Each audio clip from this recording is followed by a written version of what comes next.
Encounters with the Nagual by Armando Torres. This is called Cyclical Beings. Before I met Carlos, influenced by my Oriental readings, I had been in favor of the doctrine of reincarnation. It seemed a logical alternative to the Christian belief in the resurrection of the body. However, in one of his conversations, he observed that the dogmas of Christianity and the Eastern religions were suspiciously similar because they start from a common denominator, the fear of death. His comment threw me into a state of perplexity. It was a totally new focus on something that had always fascinated me. When I asked his opinion, Carlos tried to deviate my interest into another topic, as if it were not worthwhile to speak of that matter. But later, changing tactics, he told me that all my beliefs about the survival of the personality were the result of social suggestions. They had told you that we have time, that there's a second opportunity. Lies. Seers affirmed that a human being is like a drop of water that separated from the ocean of life and began to shine by itself. That shine is the point of the assemblage perception. But once the luminous cocoon is dissolved, individual awareness disintegrates and becomes cosmic. How could it return? For sorcerers, each life is unique, but you are hoping to repeat it. Your ideas originate in the high opinion you have of your own unity, but like everything else, you are not a solid block. You are flowing. Your me is a sum of beliefs, a memory, nothing concrete. I asked him why religions preach their very different doctrines. He answered, "It is easy to understand. They are answers to the ancestral fears of human beings. Each culture generated its own explanatory propositions, but only seers were beyond beliefs, corroborating those aspects of emanations of the eagles for themselves." He explained that there are energy clusters in the universe to which we are hooked, like the beads of a rosary are hooked to each other. We are cyclical. We are the result of a luminous stamp, and every time a new being is born, he embodies the nature of that pattern. But the chain that unites us is not of a personal nature. It doesn't imply transfers of memory or personality or anything like that. To survive death, it is necessary to be a sorcerer. By satisfying the ego with a living replica, sorcerers are able to keep the flame of their individual awareness burning for eternities. But that is a feat.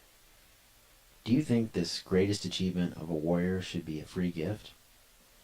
I commented that recent studies have demonstrated that some people under very special circumstances are able to remember events of a past life. He insisted that it was an erroneous interpretation of facts. It is true that anyone can tune into certain living emanations that took place in other times and feel that he has lived not only one but many lives, but that is only one alignment among millions of possible alignments. The sorcerer's alternative. I asked him if an ordinary person had any chance of surviving death. He answered that there is always one possibility, the way of the warrior. If you want to understand this, don't look at it in black and white. See it more in terms of movements of the assemblage point. The challenge of a warrior is to fix his attention and fight to maintain the awareness of his individuality even after his departure. When we reach a certain threshold of perception, we see that physical death is a challenge. Just as there are two ways of living, there are two ways of dying. In both, we can act as impeccable warriors or as unconscious idiots. That difference is everything. Do you mean that what happens after death depends on how we prepare for it? Perceiving the intention of my question, he answered, "Yes, but not in the way that you want to interpret it. The idea that being good or complying with a certain commandment or list of commandments will facilitate things is a fallacy, which has been transmitted to us by the social order. The only preparation that is worthwhile is to take on the rigors of the way of the warrior, which teaches us how to save energy and be impeccable.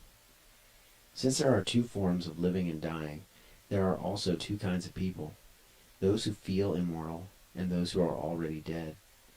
The first ones harbor hopes, the last ones do not.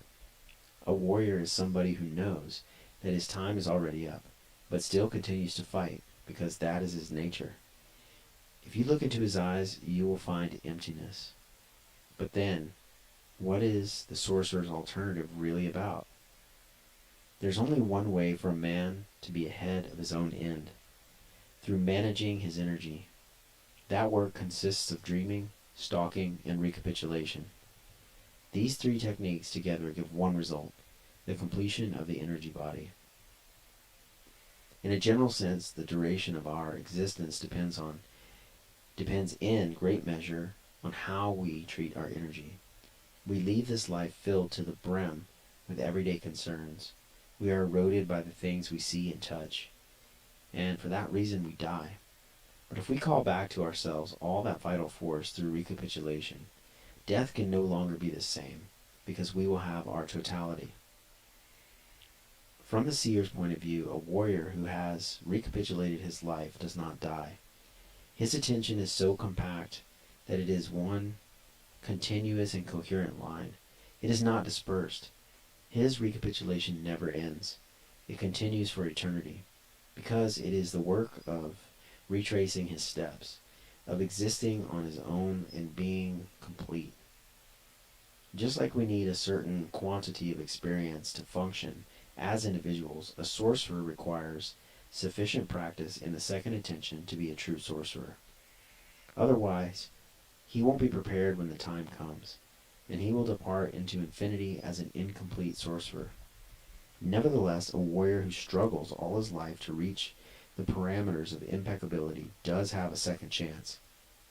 He can gather the events of his existence and pick up the scattered energy in order to pass into the world of the Nagual. I asked him what a sorcerer does in that world. He answered, "For most people, to die is to speechlessly enter something very unfamiliar, much like what we experience in ordinary dreams. There's nothing there. Nothing there has a linear sequence, and the concepts of time and space and gravity do not apply. Imagine what a warrior with the control of his dreaming double can do on a journey of that nature. No doubt you can see that this is a great feat of awareness."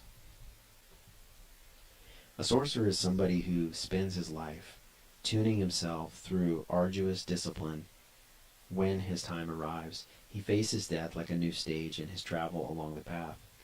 Unlike to an ordinary man, he doesn't try to soothe his fear with false hopes. The warrior departs for his definitive journey filled with joy, and his death greets him and allows him to keep his individuality like a trophy. His sense of being is so finely tuned that he becomes pure energy and disappears with the fire from within. In that way, he is able to extend his individuality for thousands of millions of years. Thousands of millions? That's it. We are children of the earth. It is our ultimate source. The options of sorcerers is to unite with the awareness of the earth, for as long as the earth